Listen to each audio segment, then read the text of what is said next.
नमस्कार साथियों, आपका बहुत बहुत स्वागत है स्मार्ट स्टडी क्लासेस 77 के यूट्यूब चैनल पे। साथियों, आपकी परीक्षा के लिए वन वर्ड सब्स्टिट्यूशन हम लेकर आए हैं। आप अगर कोई भी एग्जाम दिलाने जा रहे हैं और अगर आपकी परीक्षा में जो है आपके सिलेबस में ये दिया गया है कि इंग्लिश ग्रामर आना है, तो अगर इंग्लिश ग्रामर आना है और ये लिखा हुआ है तो आप बिल्कुल बेहिचक इस क्लास को देख सकते हैं, एग्जाम कोई भी हो। और स्पेशली ये हमारी जो क्लास है छत्तीसगढ़ पुलिस सब इंस्पेक्टर के लिए है और CGSI, और इसके अलावा जहाँ भी कहीं आप देखेंगे कि अगर इंग्लिश ग्रामर लिखा हुआ है तो जर्नल इंग्लिश अगर लिखा हुआ है तो यह क्लास आपके लिए इंपॉर्टेंट हो जाती है। तो journal English for all exam, और इसमें हम देखेंगे वन वर्ड सब्स्टिट्यूशन। पहले ही सेंटेंस से आप देखना चालू कीजिए कि कितने महत्वपूर्ण वर्ड्स हम आपके लिए लेकर आए हैं जो कई बार परीक्षाओं में पूछे गए, डायरेक्ट पूछ लिए जाते हैं। आइए साथियों शुरू करते हैं। चैनल पे नए हैं तो सब्सक्राइब कर लीजिए और चलिए देखते हैं वन वर्ड सब्स्टिट्यूशन, जो most important one word substitution है अब हम आपके लिए लेकर आ चुके हैं। साथियों, अगर चैनल पे नए हैं तो एक बार सब्सक्राइब कर लीजिए और अपने दोस्तों में शेयर कर दीजिए। साथियों, आइए शुरू करते हैं।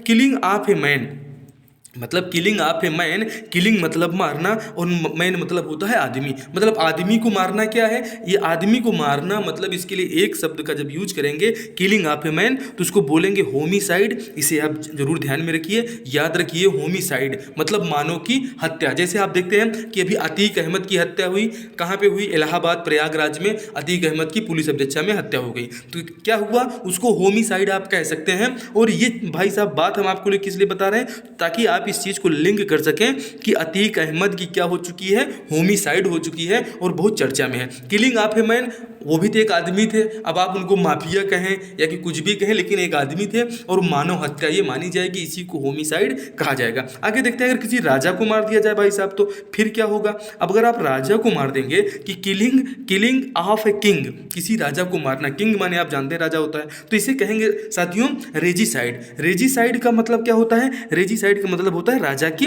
हत्या करना। कैसे राजा की हत्या करना? बहुत सारे राजाओं की हत्या। आप देखते हैं पितृहंता वंश जो किसको कहते हैं, तो जो पितृहंता वंश है साथियों, पितृहंता वंश में आप देखते हैं कि वो अपने जो है पिता को मार के, अपने पिता को मार के जो है उन लोग शासक बनते थे। तो जो शासक बनते थे साथियों, जैसे आप देखेंगे अलाउद्दीन खिलजी अपने चाचा को मार दिया। कहाँ पे मारा था? कड़ा मानिकपुर मारा था, उत्तर प्रदेश में पड़ता है और उत्तर प्रदेश में प्रतापगढ़ जिले में पड़ता है। ठीक है साथियों, तो कड़ा मानिकपुर में अलाउद्दीन खिलजी ने अपने चाचा जलालुद्दीन फिरोज खिलजी की हत्या कर दी थी। क्या किया था? रेजिसाइड कर दिया था। ठीक है, तो रेजिसाइड किसका हुआ था? जलालुद्दीन फिरोज का रेजिसाइड हुआ था। इसे आप याद रखिएगा। तो ये हो गया किलिंग ऑफ ए किंग। ऐसे ही अति महत्वपूर्ण साथियों हम आपके लिए लेकर आए हैं वन वर्ड सब्स्टिट्यूशन। आगे देखिए, गवर्नमेंट बाई नन, मतलब अब यहाँ पे क्या हो रहा है, अब इसको हम आपको याद करवा देंगे। आप बिल्कुल टेंशन ना ले, याद कराने की जिम्मेदारी हमारी ऊपर छोड़ दें। आप खाली इसको देखते चलिए साथियों, और आप देखते चलेंगे तो निसंदेह ये क्लास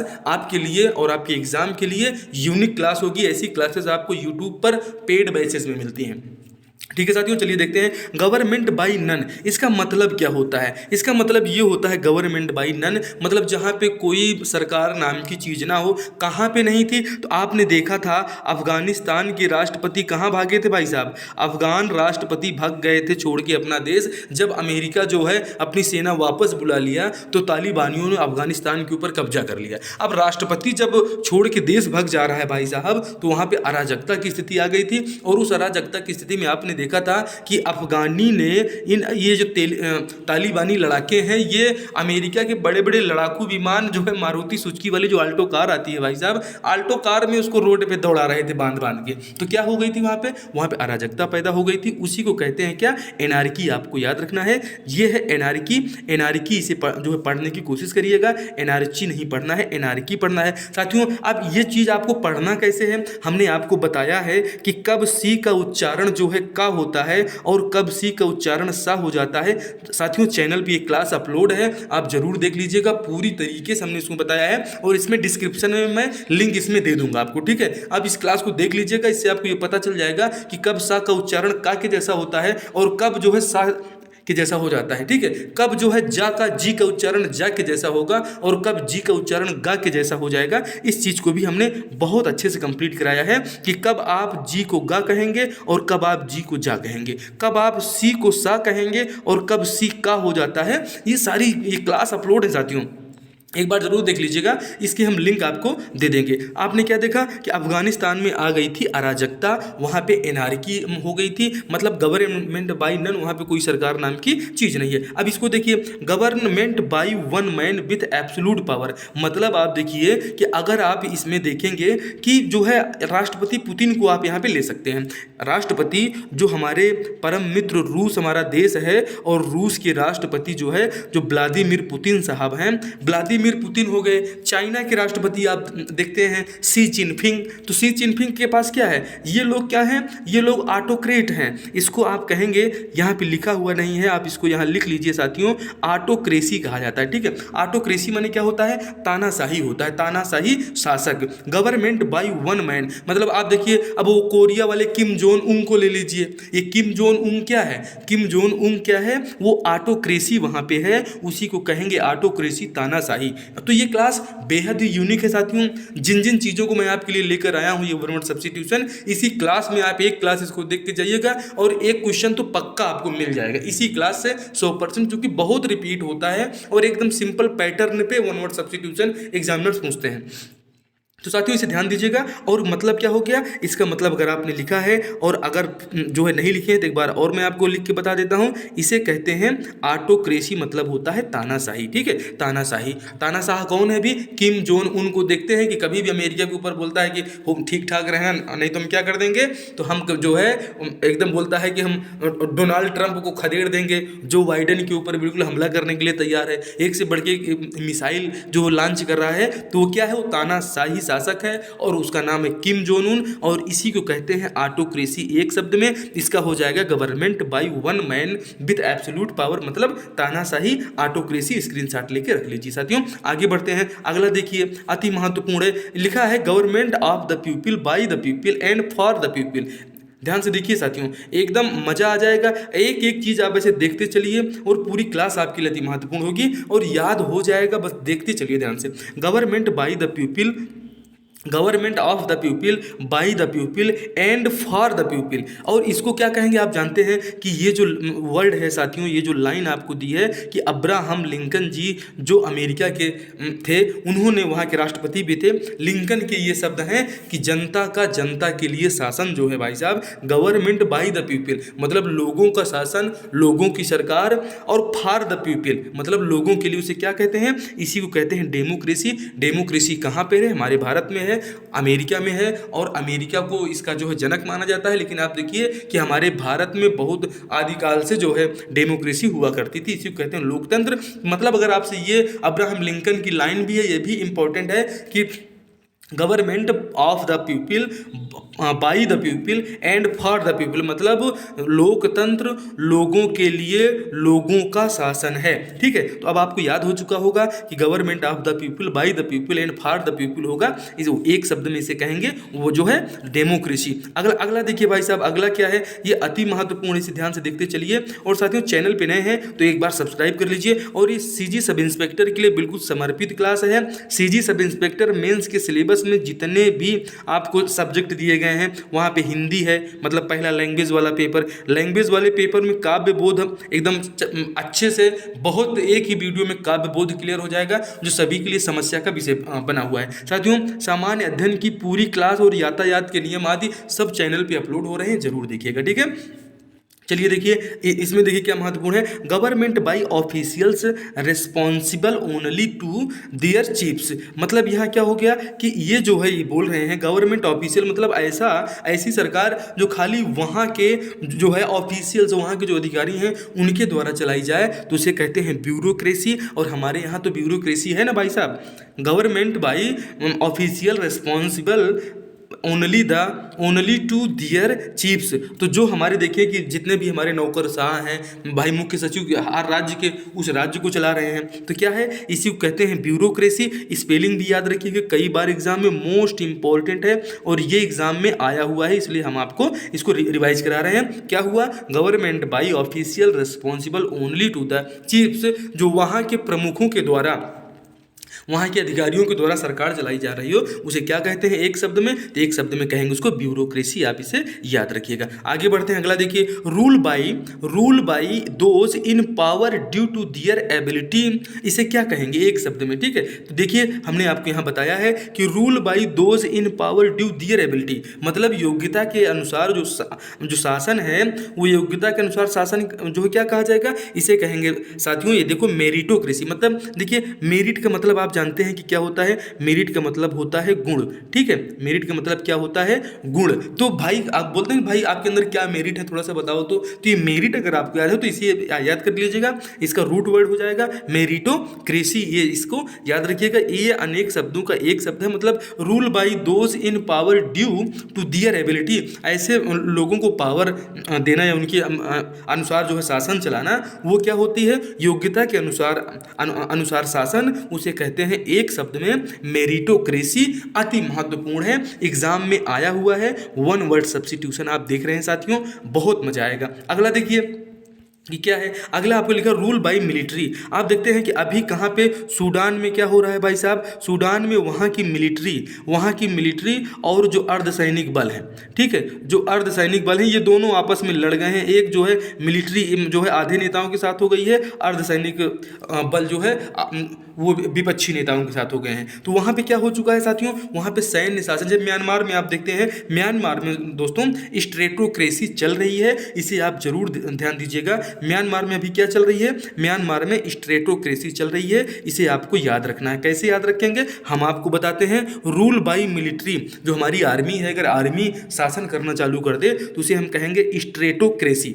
क्रेसी अकेले याद रखिएगा, और आप देख रहे हैं ब्यूरोक्रेसी आपको मिला, ऑटोक्रेसी मिला, ठीक है, तो वैसे आपको स्ट्रेटोक्रेसी याद रखना है। रूल बाय मिलिट्री एग्जाम में आया हुआ है, और आपको आसमान से प्रश्न बना के नहीं ले आएंगे कि जिस प्रश्न को आपने कभी देखा ही ना हो। भाई साहब ऐसे प्रश्न आ जाते हैं बिल्कुल, लेकिन हर एग्जाम में आप देखेंगे औसतन ऐसे प्रश्न आपको मिलेंगे कि जो ऐसे जो है फ्रिक्वेंटली पूछ लिए जाते हैं। ठीक है, तो ये सैन्य शासन हो गया, इसे याद रखिएगा। रूल बाय मिलिट्री को कहेंगे स्ट्रेटोक्रेसी, आपको याद रखना है। अगला देखिए अति महत्वपूर्ण है, कई बार एग्जाम में ये पूछा गया है, और साथियों ध्यान दीजिएगा इसको अच्छे से, एकदम देखिए ध्यान लगाइए, अति महत्वपूर्ण है। यहाँ पे क्या लिखा हुआ है? One who treats heart disease. ठीक है साथियों, जो आपके हृदय का रोग होता है, जो उसका इलाज करता है, उसे क्या कहेंगे? उसी को कहते हैं कार्डियोलॉजिस्ट। और यही पूछ लिया जाए तो भाई साहब बहुत लोगों को तो पता ही नहीं है कि भाई उसे क्या कहेंगे। तो वन हु मतलब एक ऐसा व्यक्ति जो ट्रीट करता है, इलाज करता है हार्ट डिसीज, हृदय संबंधी बीमारियों का, तो हृदय रोग विशेषज्ञ उसको कहेंगे साथियों। मोस्ट इंपॉर्टेंट है। और एक बार लाइक का बटन तो बनता है भाई कि लाइक तो कर दीजिए कम से कम वीडियो को। आप लोग जो है वीडियो देखते हैं लेकिन चैनल को सब्सक्राइब नहीं करते हैं, तो साथियों चैनल को सब्सक्राइब कर लीजिए। और बिल्कुल आप देखिए कि यूट्यूब पर ऐसी यूनिक क्लासेस आपको नहीं मिलेंगी। गहन अध्ययन के साथ पूरी पीपीटी हमारी टीम तैयार करती है, और पूरी तरीके से ये महत्वपूर्ण चीज़ें हमारी पूरी टीम आपके लिए लेकर आती है साथियों। तो टीम का उत्साह हौसला बढ़ाने के लिए वीडियो को लाइक जरूर करें। ठीक है साथियों, अब देखिए ये क्या कहेंगे? कार्डियोलॉजिस्ट। स्पेलिंग भी याद रखिएगा, मोस्ट इंपॉर्टेंट है, वन वर्ड सब्स्टिट्यूशन। इसी के साथ साथ आपकी वोकैबुलरी भी प्रिपेयर हो रही है। ठीक है, आगे देखते हैं साथियों। याद हो गया हृदय रोग विशेषज्ञ। वन हु ट्रीट माने आप जानते हैं क्या होता है? ट्रीट मतलब उपचार करना। क्या करना? ट्रीट का मतलब होता है उपचार करना। अब उपचार कैसे करेगा भाई साहब? उपचार कैसे करेगा? ये हार्ट संबंधी। हार्ट का मतलब आप जानते हैं हृदय होता है, और डिसीज का मतलब रोग होता है। तो ये ऐसे भी जो स्पेलिंग स्पेल्ड में पूछ लिया जाएगा। डिसीज की स्पेलिंग आप जो है आपके जो है अगर इस क्लास को देख रहे हैं और अपने 5 दोस्तों में जाके पूछना डिसीज की बेटा स्पेलिंग बताओ, तो 3 लोग आपको स्पेलिंग गलत बताएंगे। ये जो फिर आके यहाँ कमेंट करके बता देना। ठीक है, चलो भाई डिसीज की स्पेलिंग बताओ, तो सही स्पेलिंग बता नहीं पाते हैं, इसलिए आप याद रखिएगा one who treats heart disease, इसे कार्डियोलॉजिस्ट कहेंगे। अगला देखिए साथियों, समझते हुए चलना है। अब समय बहुत है, आपको कहीं जाना नहीं है। ठीक है, और अगर एग्जाम की तैयारी कर रहे हैं तो साथ ही साथ आप यूट्यूब पर देख रहे हैं, कान में लगा लीजिए, सुनते रहिए। देखिए डीलर इन ऑप्टिकल गुड्स। अब क्या हुआ भाई साहब यहाँ पे? ये ऐसा डीलर, ये ऐसा विक्रेता ऑप्टिकल गुड्स, क्योंकि जो ये चश्मे बेचने वाले लोग हैं इनको क्या कहते हैं एक शब्द में, इसको कहते हैं दोस्तों ऑप्टिशियन। अब आप देखिए कि यहाँ पे ऑप्टिशियन में सी के बाद आपको क्या दिख रहा है, ये सी का जो उच्चारण का के जैसा नहीं हो रहा है, इसका उच्चारण सा के जैसा हो रहा है। साथियों हमने बताया है आपको कि अगर सी के बाद आई आ जाए, ठीक है, तो इन चीज़ों को, ये क्लास अपलोड है, इसको देखेंगे तो आपका जो प्रोनाउंसिएशन है, ये प्रोनाउंसिएशन एकदम आपका परफेक्ट हो जाएगा। चश्मा बेचने वाला या प्रकाश विज्ञान शास्त्री को ऑप्टिशियन कहते हैं। जब दुकान में चश्मा बनवाने जाते हैं ना, और ज़्यादा देर तक अगर यूट्यूब या मोबाइल आप देखते हैं, एक चश्मा आप भी बनवा लीजिए, ठीक है। चश्मा बहुत ज़रूरी होता है और ताकि आपकी आंखों की सुरक्षा बनी रहे। डीलर इन ऑप्टिकल गुड्स, ठीक है, इसको एक शब्द में कहेंगे ऑप्टिशियन, मतलब चश्मा बेचने वाला है, प्रकाश विज्ञान शास्त्री। अगला दोस्तों अति ही महत्वपूर्ण है, एग्जाम में आया वाला है, देखिए ध्यान से इसको देखने की कोशिश कीजिए। ये आपके सामने जो है आ चुका है, क्या लिखा हुआ है, one who treats mental disease. Mental मतलब आपके मस्तिष्क से संबंधित, क्या ट्रीट करेगा, इसी को कहते हैं साइकियाट्रिस्ट। इसे याद रखिएगा, स्पेलिंग जरूर याद रखिएगा, एकदम एग्जाम में पूछी गई स्पेलिंग है, ठीक है। और लोग इसकी स्पेलिंग बता नहीं पाते हैं, तो PSYCHACHIATRIST याद रखिएगा, इसी को कहते हैं साथियों साइकियाट्रिस्ट। इसे याद रखिए, मस्तिष्क रोग विशेषज्ञ, one who treats mental disease, दिमाग संबंधी बीमारियों का इलाज करने वाले को, उपचार करने वाले को एक शब्द में क्या कहेंगे, तो one who treats mental disease, इसी को कहते हैं साइकियाट्रिस्ट। इसे आप याद रखिएगा, मस्तिष्क रोग विशेषज्ञ। अगला देखिए साथियों, ये भी एग्जाम में आया हुआ है, एग्जाम में पूछा गया है, एकदम एग्जाम में मोस्ट इंपॉर्टेंट है। और सीजी व्यापम का एकदम प्यारा सा क्वेश्चन है भाई साहब, ठीक है। सीजी व्यापम इससे प्यार कर चुका है कि देखिए द स्टडी ऑफ ह्यूमन जो है क्वांटिक्यूज, ठीक है। इसे आप देखिए कि द स्टडी ऑफ ह्यूमन क्वांटिक्यूटीज, इसका साथियों क्या बोलते हैं, इसको बोलते हैं आर्कियोलॉजी, पुरातत्व विज्ञान, ठीक है। पुरातत्व में आप देखते हैं कि पुरातत्व विज्ञान वाले जहाँ भी आप हड़प्पा सभ्यता से कुछ निकल गया, ठीक है, तो इसे क्या कहेंगे, जो है आर्कियोलॉजी, पुरातत्व विज्ञान। द स्टडी ऑफ ह्यूमन, ये साथियों ए है, ठीक है, इसे आप ध्यान दीजिएगा, एंटीक्विटीज होता है, ठीक है, ये एंटीक्विटीज होता है। एंटीक्विटीज मतलब आर्कियो, ये जो आपका हो गया the study of human antiquities, मानव संबंधी जो है इनका अध्ययन करने वाले क्या कहेंगे, इसको कहेंगे आर्कियोलॉजी। स्पेलिंग भी थोड़ा याद करने की कोशिश करिएगा, पुरातत्व विज्ञान एक शब्द में हो जाएगा। कि मोस्ट इंपॉर्टेंट है और कितनी बार एग्जाम में पूछा गया, अगर आप तैयारी कर रहे हैं, पेपर एक दो पेपर दिए हैं तो बिल्कुल आपको समझ में ही नहीं आएगा। क्योंकि अगर आप ओल्ड पेपर्स उठा के एक बार देखने की कोशिश करेंगे तो आपको अपनी क्षमता, और कोई भी पेपर आप दिलाने जा रहे हैं साथियों, पहले ओल्ड पेपर्स का लेके एक बार अध्ययन कर लीजिए, जिससे आपको ये पता चल जाएगा कि एग्जाम का व्यू अभी क्या है, ठीक है। देखिए the art of making pottery, ठीक है। अब ये क्या बात हो गई भाई साहब, देखिए मिट्टी के पात्र की बात हो रही है और ये सिरेमिक्स पूछा जाता है। ये सिरेमिक्स डायरेक्ट जो है एग्जाम में कई बार आया है, और इसके लिए वन वर्ड क्या हो जाएगा, सिरेमिक्स, और इसके लिए पूरा वर्ड क्या हो जाएगा, ये आपका आ जाएगा कि the art of making pottery को क्या कहते हैं, तो पोट्री को कहते हैं सिरेमिक्स, मिट्टी के पात्र को सिरेमिक्स कहा जाता है। दोस्तों the art of effective speaking in public, जनता के बीच में एकदम प्रभावशाली से मोदी जी का लेक्चर आप सुनते हैं कि मोदी जी के जब आप लेक्चर सुनना प्रारंभ करेंगे तो भाई साहब बंद नहीं कर पाएंगे आप। स्वामी विवेकानंद को लोग जब अमेरिका में सुनना प्रारंभ किए थे तो उनकी प्रभावपूर्ण, मेरे अमेरिका के भाइयों एवं बहनों, इतनी लगातार ताली बजी कि 1896 में शिकागो में वो गए थे, और ये एग्जाम में आता है, ये भी महत्वपूर्ण। तो क्या है वो 1896 में जब आप देखेंगे तो शिकागो धर्म सम्मेलन में हमारे स्वामी विवेकानंद जी गए थे, और वो क्या, उन्होंने क्या किया था, उन्होंने एलोक्यूशन किया था। क्या किया था, एलोक्यूशन, आप इसे याद रखिएगा, ये अति महत्वपूर्ण हो जाता है एलोक्यूशन, ठीक है। The art of effective speaking in public, जनता के सामने बिल्कुल इतना प्रभावशाली लेक्चर देना कि उसको एक शब्द में क्या कहेंगे, उसको कहेंगे एलोक्यूशन। आप इसे याद रखिए, प्रभावपूर्ण बोलने की कला, ठीक है साथियों। आगे बढ़ते हैं, प्रश्न अच्छे हैं, अति महत्वपूर्ण है, याद रखिएगा, एग्जाम में आए वाले प्रश्न हैं साथियों। द स्टडी ऑफ इंसेक्ट, जो कीड़े होते हैं, छोटे छोटे कीड़े, उनको क्या कहते हैं, अब ये एग्जाम में आया हुआ है साथियों, मोस्ट इंपॉर्टेंट है, उसको कहते हैं entomology. The study of insect, ये जो है साथियों पूछ लिया जाता है, ठीक है। द स्टडी ऑफ इंसेक्ट, ये एक शब्द इसके लिए होगा एंटेमोलॉजी, स्पेलिंग भी आपको याद रखना है। The study of coins or coinage, ये न्यूमिस्मेटिक सिक्कों का अध्ययन कहलाता है साथियों। क्या कि द स्टडी ऑफ कॉइन्स जो है क्या कहलाता है, तो इसी को कहते हैं न्यूमिस्मेटिक्स, सिक्कों का अध्ययन जो है क्या कहलाता है, न्यूमिस्मेटिक्स कहते हैं। कीट विज्ञान, क्या कीड़ों का अध्ययन क्या कहलाता है, एंटेमोलॉजी कहलाता है, ठीक है। और सिक्कों का अध्ययन क्या कहलाएगा, तो न्यूमिस्मेटिक्स। एग्जाम में आया है, याद करने की कोशिश कीजिए, ठीक है भाई साहब। न्यूमिस्मेटिक्स दिमाग में रखिएगा और मोस्ट इंपॉर्टेंट है। अगला शब्द आपने यहाँ पर जो है इसको देखने की कोशिश कीजिए। ये पे क्या लिखा है, the art of elegant speech of writing. ठीक है साथियों, प्रभावपूर्ण शब्दों का प्रयोग करना इसका मतलब होता है। और ये हेट्रोरिक, आप याद रखिएगा कि ये जो हेटोरिक है, ये हेटोरिक में आर लिखा तो हुआ है लेकिन उच्चारण इसका जो है नहीं होता है। ठीक है, तो इन चीज़ों को आप समझिए, उच्चारण वाली क्लास जरूर देखिएगा कि जो है ये हेट्रोट्रिक जो लिखा है, हेट्रोरिक का मतलब होता है the art of elegant speech of writing, मतलब प्रभावपूर्ण शब्दों का प्रयोग करना, जो कि लोग अपना स्पीच देते हैं तो उसमें जो है अति महत्वपूर्ण और प्रभावपूर्ण शब्दों का प्रयोग करते हैं, उसे कहते हैं कि क्या, उसे हेट्रो, आप ये देख लीजिए कि क्या हेटोरिक कहेंगे। हेटोरिक आप याद रखिएगा। ठीक है, द स्टडी ऑफ बर्ड्स, जो छोटी छोटी चिड़िया होती हैं, गौरैया आप जानते हैं, पहाड़ी मैना याद होगी।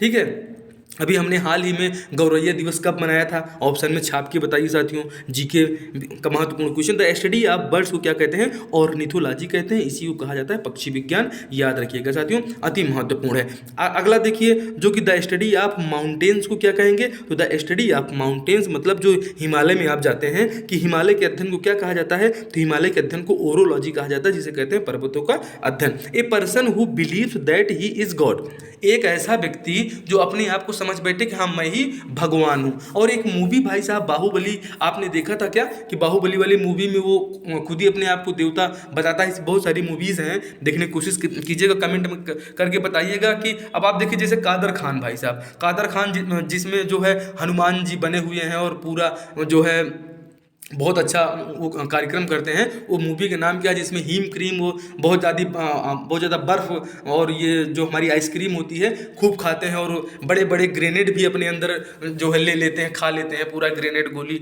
बंदूक। ठीक है भाई साहब, तो ये वाली मूवी आप देखिएगा, ये शायद किस्मत वाला पिक्चर है। किस्मत वाला पिक्चर में देखिए कि भाई वो अपने आप को क्या समझ लिए, उन्होंने अपने आप को समझ लिया थियोमैनिक। क्या समझा, स्वयं को भगवान समझने की बीमारी है वो। भाई साहब फिल्म में फिल्माया गया है, कादर खान जी ने स्वयं अपने आप को नहीं समझा था, लेकिन क्या है वो फिल्म में फिल्माया गया था। और आपको याद करने के लिए मैं बता रहा हूँ कि थियोमैनिक आप याद रखिएगा, इसे कहते हैं एक ऐसा व्यक्ति जो विश्वास कर ले कि मैं ही भगवान हूँ। ठीक है भाई साहब, आगे बढ़ें, याद हो जाएगा। क्या याद करना है, थियोमैनिक याद करने की कोशिश कीजिएगा। शब्द ऐसे ही आते हैं, आपको सीधे सीधे रोज नहीं पूछ लेगा कि जो लड़कियों को जो है मतलब या अट्रैक्ट, लड़कों को अट्रैक्ट करने के लिए, लड़कियों को अट्रैक्ट करने के लिए जो दिया जाने वाला फूल है उसे क्या कहते हैं, ये प्रश्न नहीं आने वाला, इसके चक्कर में आप मत रहिए। ठीक है भाई साहब, ऐसे ही प्रश्न आते हैं जो एग्जाम के लिए और आपके नॉलेज के लिए अति महत्वपूर्ण है। जो कि अगर आपने सिलेबस का अध्ययन आपने किया है तो सिलेबस में स्पष्ट लिखा हुआ है कि एक व्यक्ति को जो बिना किसी विषय की विशेषज्ञता हासिल किए हुए एक शिक्षित व्यक्ति से जो आशा की जाती है वही आपसे पूछा जाएगा। तो साथियों ये सभी पैटर्न में लागू होता है, ये सामान्य अध्ययन में भी लागू होता है। ठीक है, ये आपके लैंग्वेज में भी लागू होता है, ये आपके जो है इसमें गणित वाले में भी लागू होता है। आप जो गणित के विशेषज्ञ नहीं है, नहीं तो आप चलिए फिजिक्स, केमिस्ट्री, मैथ उसको सॉल्व करिए, उसकी मैथ आपको अलग मिलेगी। ये सिंपल मैथ इतना तो यार जानना ही पड़ेगा भाई साहब, आप नौकरी करने जा रहे हैं। और नहीं तो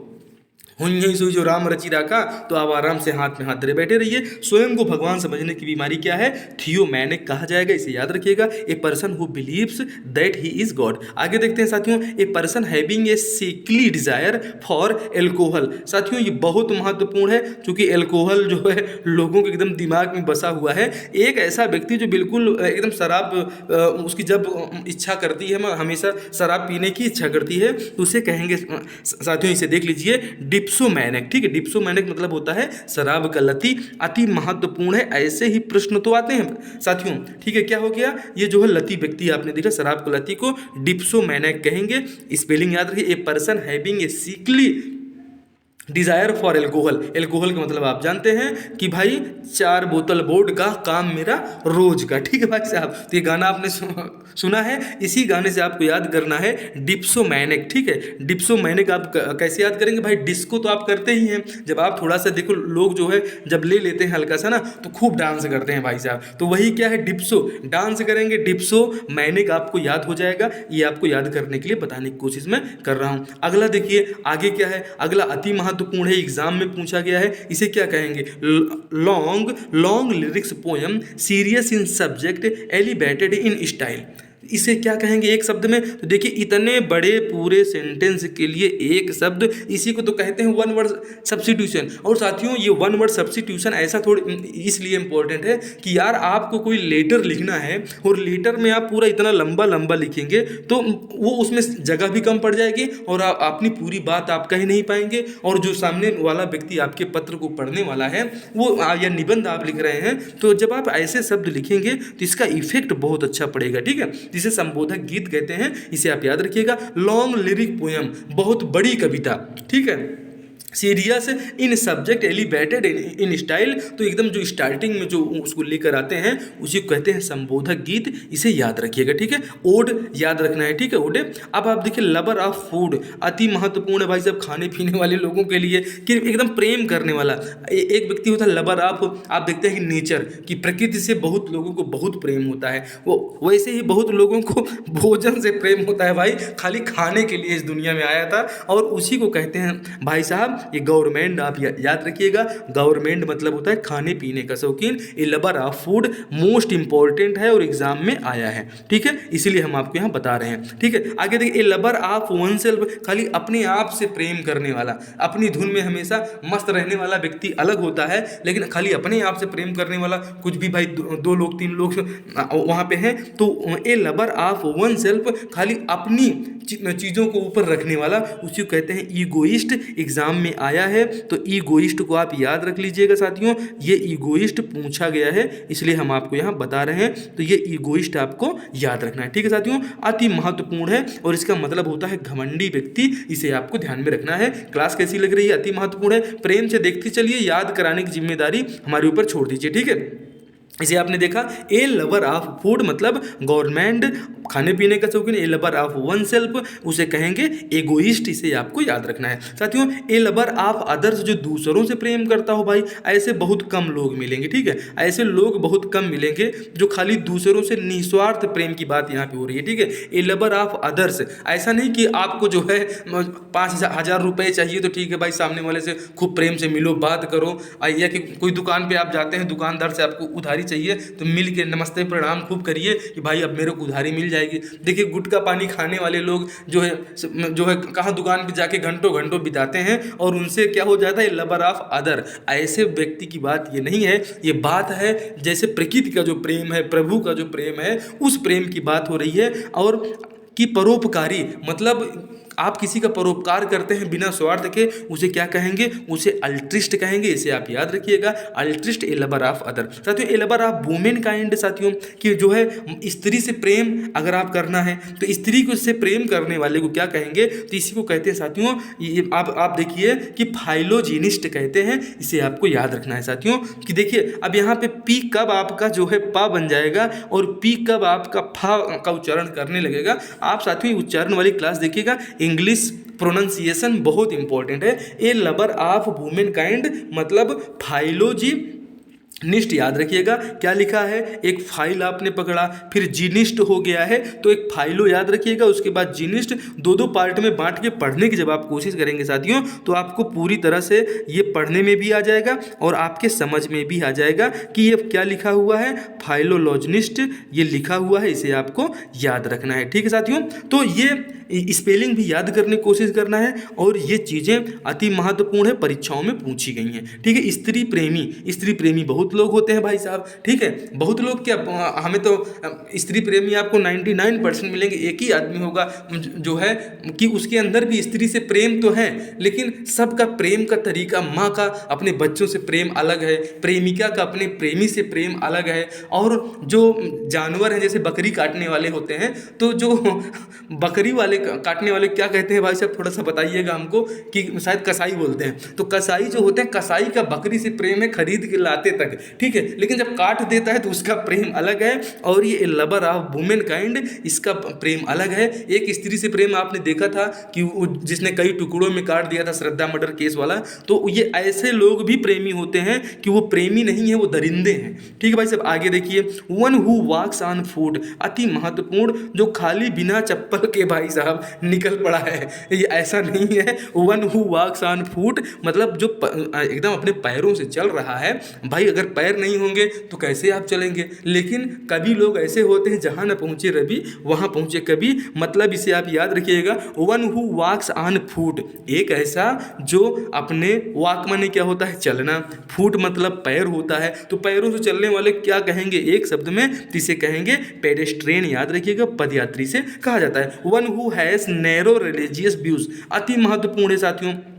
बहुत लोगों के ऐसे व्यूज़ होते हैं कि जो खाली क्या बोलते हैं, भाई खाली मेरा धर्म महान है। अरे यार तुम्हारा धर्म महान है तो क्या दूसरे का धर्म गौण है। ऐसी सोच हमारे सनातन संस्कृति में नहीं थी, आज भी नहीं है और भविष्य में भी नहीं रहेगी। ठीक है, ये हमारी जो सनातन संस्कृति है इसमें ऐसी सोच आपको कभी नहीं मिलेगी कि one who has narrow religious. लेकिन और बहुत सारे धर्म हैं जो दूसरे धर्म का सम्मान करना नहीं सिखाता है। हमारा भारत है और हमारी सनातन संस्कृति है कि हमने जन्म से सीखा है सर्वधर्म समभाव, और पूरे देश में जो है, पूरी दुनिया में इसका जो है प्रचार प्रसार जो है हमारे लोगों ने किया है। स्वामी विवेकानंद, स्वामी दयानंद सरस्वती, ये भी लोग महत्वपूर्ण एग्जाम में आएंगे जो कि आपके सिलेबस में दिया गया है। महत्वपूर्ण व्यक्तित्व, वो छत्तीसगढ़ के भी व्यक्तित्व तो हो सकते हैं। आपको जो है सुंदरलाल शर्मा जी को भी याद रखना है, जो है माखनलाल चतुर्वेदी जी को भी याद रखना है। पुष्प की अभिलाषा लिखने वाली, मुझे तोड़ लेना बनमाली उस पथ पर तुम देना फेंक, जिस पथ पर शीश चढ़ाने जाते हो वीर अनेक।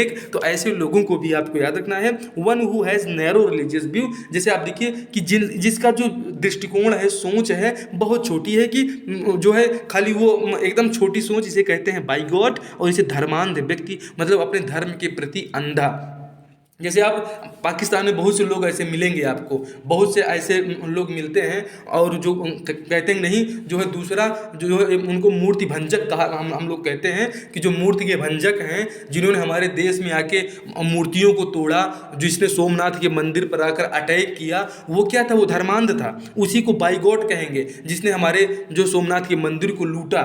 ठीक है, 1025-26 ईस्वी आपको याद होगी। ठीक है साथियों, हिस्ट्री की भी क्लासेस जरूर चैनल पे देखिए, पूरी तरह से मजा आएगा। और जब सभी विषयों की आपको जानकारी रहेगी ना यार, तो बोलने में भी मजा आता है। कैसे मजा आता है, भीमराव अंबेडकर जी ने कहा था कि शिक्षा वह शेरनी का दूध है जो जितना पिएगा उतना दहाड़ेगा। तो अगर आपको दहाड़ना है तो अपने दिमाग में, दिमाग छोटा सा नहीं, ये पूरा ब्रह्मांड है आपके दिमाग में, इसको भरने की कोशिश कीजिए। फालतू चीज़ों से भरने से अच्छा है कि दिन भर आजकल लड़के ड्रीम 11 में अपनी टीम बना रहे हैं। रोहित शर्मा आते हैं भाई साहब, ये शर्मा जी के अपने लड़के, और बोलते हैं अरे टीम नहीं बनाओगे क्या।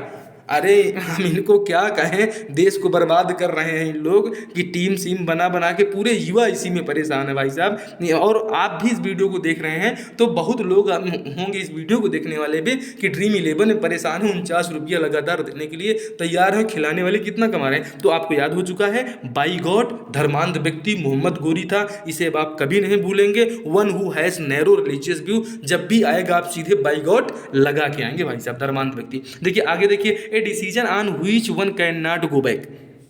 ठीक है, एक ऐसा निर्णय, जैसे हमने कौन सा निर्णय लिया कि एक निर्णय हमने ऐसा ले लिया कि जिसको हम वापस नहीं ले सकते। ठीक है, a decision on which one can not go back, ऐसा निर्णय जिसको वापस नहीं लिया जा सकता। कि भाई अब जैसे हमने जम्मू कश्मीर से क्या हटा दिया है, जम्मू कश्मीर से धारा 370 हमने हटा दिया है। मतलब हमने से तात्पर्य आप समझ लें, हम भारत के लोग हैं, हमारी सरकार है, हमारी सरकार मतलब चाहे कांग्रेस की हो, भाजपा की हो, किसी की भी सरकार हो, लेकिन ये सरकार तो हम ही लोगों ने खड़ा किया है, हमारे वोट से सरकार बनती है। ठीक है भाई साहब, तो हमने क्या किया, 370 को हटाया और दिस इज क्या है, a decision on which one can not go back. अब इसको जो है बिल्कुल बैक नहीं करना ही भाई। देखिए संसद चाहे तो फिर लगा सकती है, लेकिन आपको याद कराने के लिए बता रहा हूँ, इसे आप याद रखिएगा। इरेवोकेबल, अटल, अटल बिहारी वाजपेयी वाला अटल नहीं, ये अटल है कोई चीज़ की, जैसे सत्य में जयते, सत्य की विजय होती है, सत्य की जीत होती है। और ये वाकई में सत्य है भाई साहब, सत्य में जयते, सत्य की विजय होती है। देर है लेकिन अंधेर नहीं है, ये 100%। जब भी आपके ऊपर कोई ज़्यादा मुश्किल आ जाए ना, तो घबराइए नहीं, वेट एंड वॉच करिए और दिमाग लगाते रहिए कैसे आप बच सकते हैं। सामने वाले की कमियां ढूंढते रहिए कि सामने वाला कहाँ से कमज़ोर होगा और वहीं पर आपको उसको अटैक करना है। और इससे क्या होगा, तभी सत्य की जीत होगी। और अगर आप हाथ पे हाथ धरे बैठे रहेंगे तो भाई 20-20 साल की जेल काटेंगे। इतने फर्जी मुकदमे लोग आजकल करवा रहे हैं साथियों। ठीक है, लेकिन अगर आप धैर्य से हैं और आपने कोई गलत काम नहीं किया है तो निसंदेह यार सफलता, और आप दोष मुक्त भी होते हैं।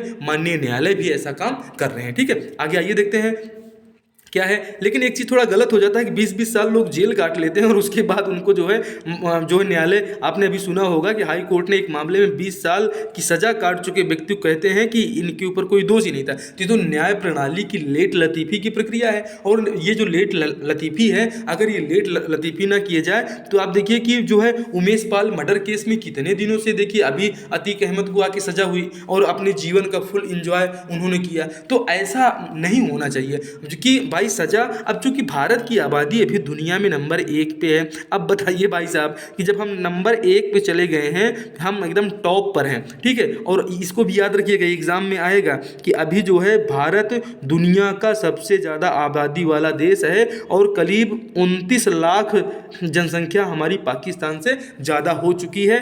1 करोड़ जो है 42 मतलब 1 अरब 42 करोड़ और 29 लाख के आसपास जो है हमारी जनसंख्या है। तो मतलब हम सबसे टॉप पर पहुंच चुके हैं। चलिए अगला प्रश्न देखिए। अब आपको इरेवोकेबल याद हो चुका है कि नहीं याद हो चुका है? अगला देखिए, this that easily change into gas or vapour. भाई कुछ ऐसा चीज़ जो आसानी से गैस में बदल जाता है, उसके लिए एक शब्द क्या होगा? तो उसे कहेंगे साथियों वोलाटाइल। इसे आप याद रखना, ये एग्जाम में पूछा गया है, वाष्पशील। और सीजी व्यापम ने जो है यहाँ पर पूछा है, ठीक है, सीजी व्यापम ने यहाँ पर पूछा है, इसलिए आप इसे जरूर याद रखिएगा। क्या कहेंगे? वोलाटाइल। आप देखते हैं वाष्पशील क्या होता है? That easily change into gas or vapour. आप देखते हैं कि गर्मी बहुत ज़्यादा पड़ती है तो धीरे धीरे पानी खत्म हो जाता है, और पानी खत्म हो कहाँ जाता है? वाष्प बन के ऊपर उड़ जाता है। तो क्या होगा? वोलाटाइल। आप याद रखिएगा, वोलाटाइल, वाष्पशील, इन्हें आपको याद रखना है, इसलिए बता रहा हूं। आगे देखिए साथियों, a lyrics stanza from consisting of 14 lines. ठीक है, कि भाई साहब एक ऐसी जो है ये कविता जिसको हम लोग क्या कहते हैं, ऐसी ऐसी लाइनें जो 14 लाइनें, देखिए 14 लाइन्स कंसिस्टिंग फ्रॉम स्टैंजा, उसे हम सोनेट कहते हैं, गाथा कहते हैं। और आपने सोनेट नहीं देखा है तो जो ग्रेजुएट जो बीए में, बैचलर ऑफ आर्ट में जो बीए में हमने सोनेट पढ़ा था, ठीक है, तो a lyrics stanza from consisting of 14 lines sonnet कहा जाएगा। अगला देखिए, गाथा अति महत्वपूर्ण है और ये वाला जो है आपने इसको देखा है। For precise writing one must have expertise in the art of. भाई साहब इसे क्या कहेंगे? तो ये देखिए कि एक ऐसे व्यक्ति की यहाँ बात हो रही है, for precious writing one must have expertise. जो एक्सपर्टीज नाम की कोई चीज़ आपको दिख रही है और उसी कला की बात जब वहाँ पे हो तो उसे क्या कहेंगे? उसे कंडेंसेशन कहेंगे, जिसे घनीकरण या संक्षेपण कहा जाता है। ठीक है, strong feeling of guilt about something one has done. तो भाई उसको क्या कहेंगे? आपने कुछ ऐसा काम कर दिया है कि आपको बहुत पछतावा हो रहा है। स्ट्रॉन्ग फीलिंग ऑफ गिल्ट, मतलब आपको बहुत ज़्यादा फीलिंग हो रहा है, यार हमसे गलती हो गई, थोड़ा सा अगर गाड़ी को हम और बाएं लेकर जाते तो हो सकता है कि उस जो है कुत्ते के ऊपर गाड़ी नहीं चढ़ती। तो क्या बहुत बड़ी फीलिंग हो रही है, आप बाइक लेके जा रहे हैं और कोई मुर्गी आ गई वहाँ पे भाई साहब, ठीक है, कुकड़ू कूं करते हुए, तो क्या करेंगे? आपके अंदर एक फीलिंग आई, अरे यार कैसे ये हो गया, ठीक है। लेकिन जो खाने वाले हैं उसको रख लेंगे झोला में चुपचाप और चले जाएंगे कि भाई चलो इसको डाले कहीं घर में बैठ के बनाएंगे। तो ऐसे भी लोग आपको मिल जाते हैं। तो strong feeling and guilt about something one has done, उसे क्या कहेंगे एक शब्द में? अब ये आपको याद करने के लिए हमने बताया रिमोर्स नहीं बोलना है। क्या? रिमोर्स, कि जब आप कहीं जा रहे हैं और कोई मुर्गी आपसे लड़ गई आपकी गाड़ी से, ठीक है, तो क्या होगी? वो मर जाएगी। फिर बहुत लोग खाने वाले तो उसको लेके चल देंगे, उनको पछतावा नहीं होगा, बोला अच्छा हुआ गाड़ी के नीचे आ गई। लेकिन जो नहीं खाने वाले हैं भाई साहब, उनके अंदर रिमोर्स होगा, वाह यार हाय राम ये ऐसा कैसे हो गया, ठीक है, मतलब पछतावा। अब ये आप कभी नहीं भूल पाएंगे। अगर इस क्लास को यहाँ तक एंड तक आपने आप देख रहे हैं तो एक बार अपने दोस्तों में शेयर जरूर कर दीजिए, और चैनल पे नए हैं तो सब्सक्राइब कर लीजिए और क्लासेस को शेयर जरूर कीजिए। मोस्ट इंपॉर्टेंट है, 2-4 लोगों को तो आपको जरूर पकड़ के लाइए और उनको इन क्लासेस को शेयर कीजिए, और चैनल पे हमारी टीम का उत्साह बढ़ाने के लिए चैनल सब्सक्राइब कराइए। ठीक है, आगे देखते हैं साथियों, one who escape from hard realities. साथियों ऐसी क्लासेस आपको ओनली पेड बैच में मिलती हैं निसंदेह, और ऊपर से ये कोई हवा में जो है ये वन वर्ड सब्स्टिट्यूशन हम लेकर नहीं आ रहे हैं। ये वन वर्ड सब्स्टिट्यूशन जो एग्जाम में आने वाले हैं मोस्ट इंपॉर्टेंट है, खाली हम वही लेकर आपके आते हैं। तो इसे देखने कि आपको बहुत ज़्यादा आवश्यकता है। ठीक है, one who escape from hard realities साथियों, कि मतलब कि ये हार्ड रियलिटीज से उनके एकदम परेशान हो के बेचारा क्या कर, जैसे आप देखिए कि अभी यूक्रेन से लोग पलायन करना चालू कर दिए, ठीक है, क्यों चालू कर दिए, रसिया ने जो है उसके ऊपर चढ़ लिया भाई साहब, क्योंकि आप जानते हैं कि रसिया जो का ही पार्ट है यूक्रेन। तो जब यूक्रेन का, आप ये क्लासेस भी हमारी जरूर देख लेगी साथियों, नाटो का गठन, ठीक है, नाटो का गठन और रसिया का विघटन भी हमने पढ़ाया है साथियों, इसे आप जरूर देखिएगा कि रसिया का जो वर्ल्ड हिस्ट्री वाले आप प्लेलिस्ट में चले जाइएगा, ये वीडियो आपको मिल जाएगा और इसमें भी नाटो का डिस्क्रिप्शन हम डाल देंगे और आपको बताएंगे कि फिनलैंड, इसको याद रखिएगा कि नाटो में अभी टोटल 31 सदस्य हो चुके हैं और सबसे नवीनतम सदस्य कौन है, तो सबसे नवीनतम सदस्य फिनलैंड है, इसे भी आपको याद रखना है। चलिए आगे देखिए क्या है, one who walks on foot, इसे आपने देखा, पेडेस्ट्रियन पदयात्री, हमने इसलिए यहाँ पे लाया कि अगर आपका रिवाइज हुआ है थोड़ा सा तो याद हुआ कि नहीं हुआ, ठीक है।